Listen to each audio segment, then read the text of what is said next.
Hey guys, welcome to Alice Everyday, and today I'm going to teach you how to make a modern raised garden planter.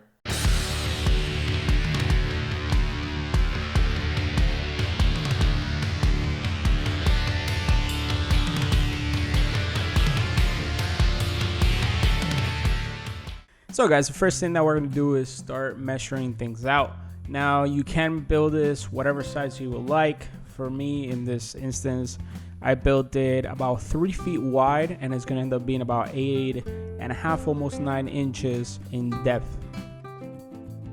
Now the whole build is going to be composed off of glue ups. This is going to be, I'm grabbing 4-inch, which actually end up being 3.5-inch each board, and they're going to be glued up together to make all the sides, the bottom, and the 2 end caps are actually going to be shorter. They're about 8 inches or so, which I do end up measuring later. Now for the frame, you can make it as tall as you want. These are 2 separate pieces, the box and the frame. And the frame is just going to be a square with just a little bit of a touch of offset. It gives it that nice touch that the planter is hanging inside of the frame.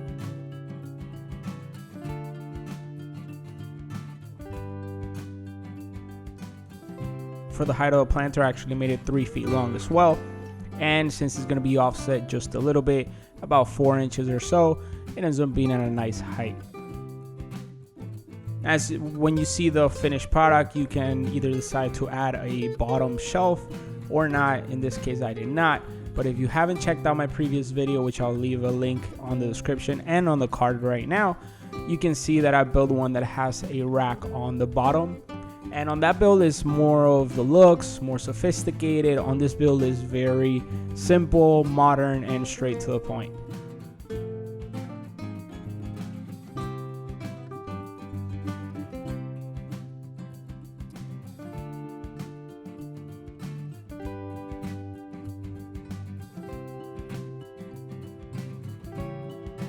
Now after we cut our boards to size, we need to start on our glue ups.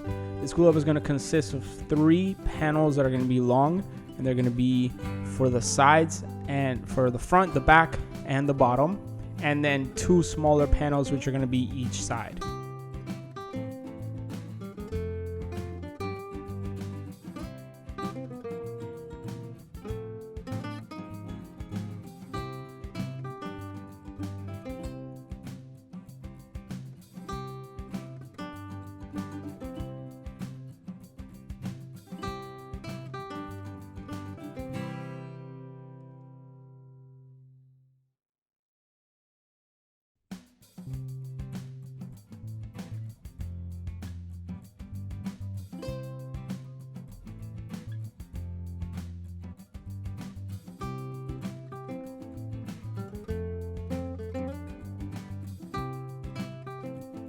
While those dry, we are going to start working on our legs and on our support. We're literally going to build 2 sides separately, and the final thing that we're going to cut is going to be the support that joins both of them together and is also going to hold the weight of this planter.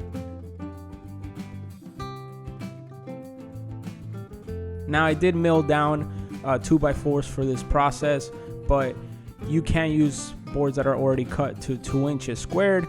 Or what I did in this case was mill down my 2x4s. We first cut off about just shy of 1/4 inch to get the round over from the 2x4s off, and then just split the board right down the middle. You're gonna end up with about 1.5 inch squared pieces, and that's what I'll be using.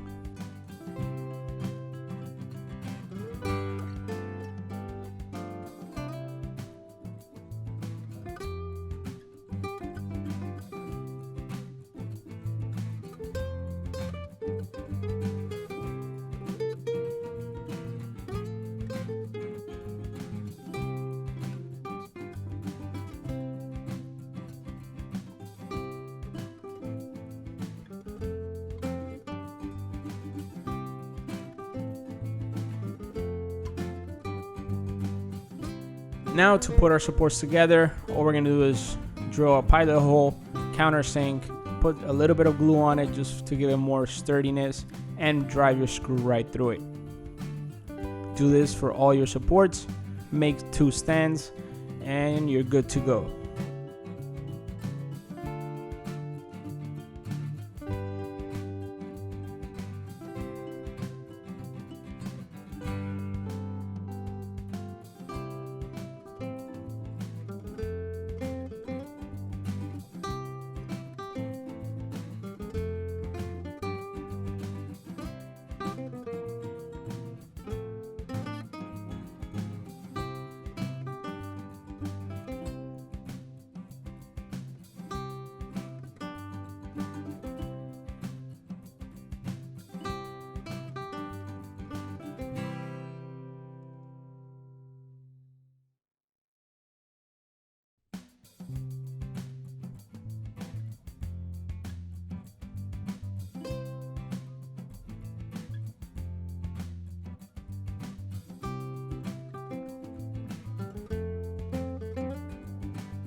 Now in my case, one of my sides actually had a big gap, and to cover this, I'm going to use my trick. If you haven't seen already the video of tips and tricks that I recommend for woodworking, I will leave the description down below, and I'll put up a card right now. To do this, we're just going to make our own wood putty, and we're just going to grab some shavings, add some glue, and cover up the hole, and it's just going to turn out perfect for the end.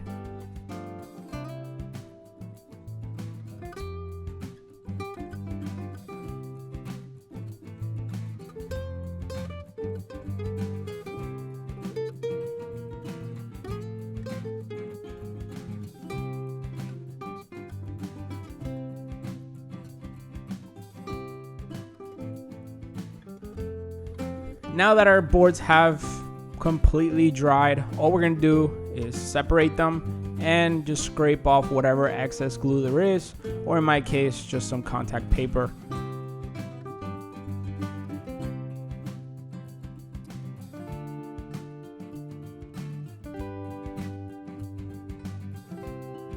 At this point, I want to make sure that my end caps are going to be perfect, so that's why I'm measuring it right now, and I'm going to make those glue ups for the sides as we speak.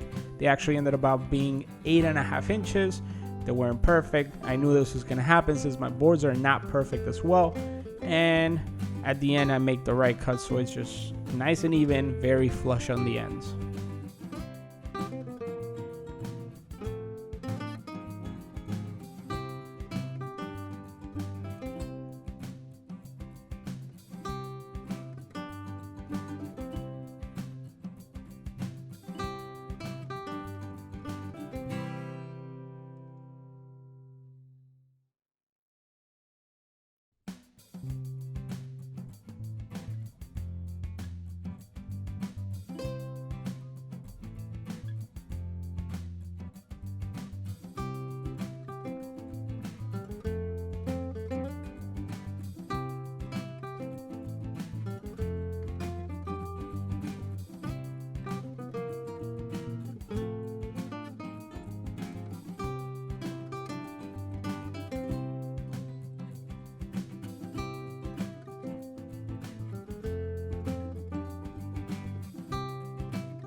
After they have dried and we remove the excess glue, we're going to start putting the box together. Now to put on the box is very simple. All we're going to do, the pilot holes, then we're going to countersink, and then we drive our screw through. I'm going to hold everything together with 4 screws on every side and 2 at the bottom on each end cap and 2 at the top of each end cap. Now there should be plenty, since the actual cube or the actual planter is not going to be holding much of the weight. The weight's actually going to be held by the supports and where it's going to rest. Something to stress here is do not try to make this watertight, because you do want the water to be able to seep out from the corners or the sides. So if you are making perfect cuts, then you're going to have to go back and actually drill some holes on the bottom of the planter box, so that way the water can seep out.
At this point, I'm measuring out to see exactly how wide was my planter box, and it ended up being just a little bit over 8.5 inches. So I'm gonna cut my 2 pieces for the supports that are gonna hold everything together just a little bit over, so it actually can slide in very snugly and it won't be stuck with the paint, because we are gonna paint this, so it's gonna add just a tiny little bit more.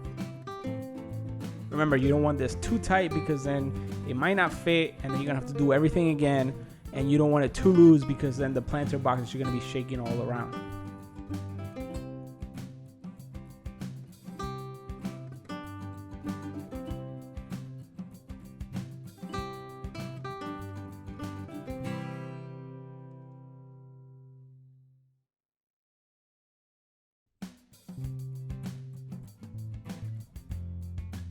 Now, to measure where my support is going to go, I actually put a 2x4, and that's going to give me a middle, and that's actually exactly where I want it. I want the supports to overlap in the middle of the planter. I put some markings of where the supports are going to go and where my screws are going to go, and follow the same process. Pilot hole, countersink, and then driver screw. I do recommend to add some glue to the support, because this will be the piece that has to be the strongest out of the entire support. So add some glue on it, make sure it dries very nicely before you do anything else.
Now here's an overview of how your support and your box should look like when put together.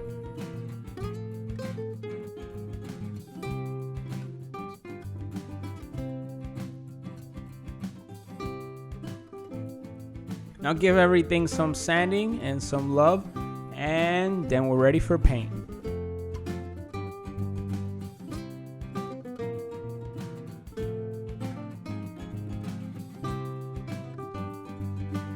Painting the support, I'm actually going to use a primer first, and then I'm going to give it a black finish. I'm actually giving it a matte black finish because I don't want it to be too glossy. I don't want it to be sticky, and this is just going to turn out perfect because it's also going to seal my wood and it should last a very long time.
Now for the planter box itself, I'm actually using some deck stain that I have. It's also a sealant, and because that's mostly what's gonna get wet and what's gonna keep some water for some time, and this just works perfect. Is what you use for sealing your decks, and it says it should last almost 6 to 10 years. So it gives it a great finish. It is perfect, very easy to put on. It's like water, so sometimes it's kind of iffy of how you apply it because it will leave streaks or so if you don't do it well, but I love it. Great product, and it's gonna make this last. You can use any stain that you like. I just recommend that you do seal it, and remember, you want to try to keep a contrast between the support and the planter box. It's gonna make it look real good. So there you go, guys. This is how it fits and this is how it looks.